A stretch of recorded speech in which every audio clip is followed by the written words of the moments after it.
protecting life. Mini Wichoni! Mini Wichoni! Mini Wichoni! Mini Wichoni! Mini Wichoni! Mini Wichoni! Hey, it's Jordan with TYT Politics. Press conference just wrapped up here at the Osheti-Sakoan camp. I'm here with the tribal leader of Standing Rock Sioux Tribe, Dave Archambault. And I just wanted to get from you, I know you mentioned in the press conference, direct response. What is your interpretation of what they meant in that letter by December 5th? Do you view this as something where they will come in, clear out the camp, or you view this as something where they're just informing you on that date it will no longer be available for recreational use? Right, that's how I view it. They close the camp not the camp, they close the core lands north of the Cannonball River to hunting, fishing. We are in hunting season in North Dakota, and to recreation. So that can include camps, but I haven't heard that it's an eviction. It's just letting us know that they would like to close it to camping for recreation, and so we'll just wait and see. If there's another notice that force will be coming, then hopefully they'll give us the courtesy so that we can prepare for it. And, obviously in the letter they were talking about specifically things that were law-breaking on this land. There was no mention of the countless laws that have been broken by the North Dakota police. I mean, I've been here 5 times. Between the not reading people their rights, illegal strip searches, chemical weapons use, rubber bullets, point-blank range, I could go on. What's your response that it seems like they're talking about trivial things? Obviously, we don't want to pollute or anything like that, but there's no recognition of the North Dakota police or the private mercenaries the oil pipeline is commissioned. I just say, we have to be mindful of who we are and what we're doing. These lands if they are truly sacred to us, then why are we punching holes all over? Why are we leaving garbage everywhere? We shouldn't be giving them an excuse. If this camp is truly all about prayer and peace and Mother Earth, then we should be taking care of her. So we're giving them a reason for these lands to be closed for unlawful behavior, but I don't think it's unlawful. And I've noticed the force escalate with law enforcement, using untrained guard dogs to billy clubs to rubber bullets to sound concussion. There's just you could go on, but it seems like Grenades? I don't know what they are. Concussion grenades. So you can see and water and freezing temperatures. So you can see the force increasing, and they'll come up with every reason, every excuse for them to use the force, and it's escalating. And as it escalates, and there's more and more people, I think everybody's concerned for safety. I would say the Corps of Engineers is concerned for safety, and the tribe is concerned for safety, and we all should be concerned for safety for people. We don't want to see anybody in a hospital. We don't want to see anybody losing a life for this. So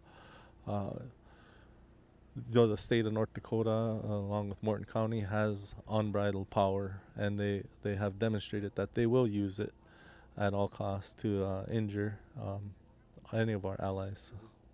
It's interesting to me because the Native Americans I've spoke to are so used to this kind of corruption between the police and the government. I mean, you had the CEO of this company, Dakota Access Pipeline Company, offering to pay the police's costs for their overtime, their military gear. And you also have multiple eyewitnesses seeing things like grenades launched at a 21-year-old girl. I know you said kind of calmly, yeah, we expect this from them, but can you talk about the fact that there's been zero consequences for weeks when we have visuals of this? Chemical tear gas is a chemical weapon. I mean, these are in many cases war crimes. Yeah, it's always gonna be there, regardless. The abuse and the treatment has existed, but I think it's just now becoming more and more apparent that, and it's starting to surface. So we understand that, we know that, and we have to be mindful. We all have to. If we know that the law enforcement is using this kind of force, we can't become a victim.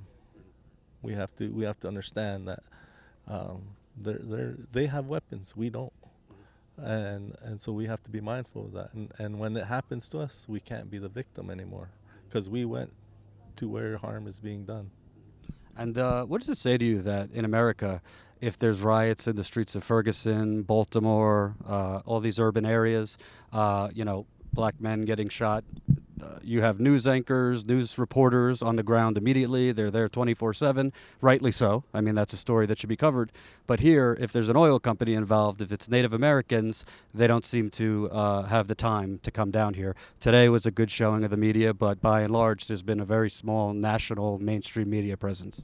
I don't think the media really is interested in prayer and peace. The media is interested in loss of life and extreme damages to people, so extreme force. And so right now what we're witnessing is just almost like a blackout from the media. The only reason why we're getting the attention is because of social media. And people being their own reporters of showing what's really happening, and that's building awareness, and that's why we have so many people coming to stand with us. It isn't because of mass media outlets.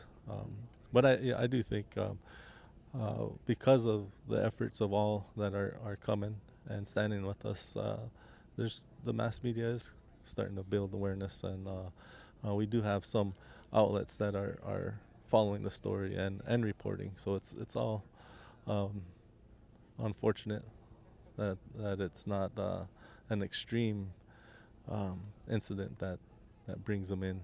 That's taking place. It's peace and prayer. Last question. I think when there has been attention, it's mostly been on the grisly scenes we see with tear gas and pepper spray and all these things. Could you kind of talk about some of the more powerful and beautiful things that you've seen at camp? I mean, I've been here 5 times. I've been covering it since September. There's really, to a non-native, some moments that have moved me. Can you kind of talk about, from your point of view, what people should know this camp really is about, and the indigenous movement that's kind of rallied around here, what it's about? I think that from the beginning, what Standing Rock had said, and what the youth have said, and what the elders have said, and what the spirits have said was, we could defeat this pipeline if we use peace and prayer and nonviolence. When we use violence, then natural law will take through and this pipeline will go through. So understanding an indigenous culture, indigenous way of life, it really, and sharing that with our guests, it really starts to hit home of what we are about and who we are, and it makes a difference in the storylines, and there's no way to explain it, and there's no words that can tell, because it's a feeling, it's an emotion. This connection with Unchi Maka, Mother Earth, is real, and the way to learn about it is to actually visit an indigenous tribe or indigenous peoples, and they'll share what they know and how they are connected, and then it's real.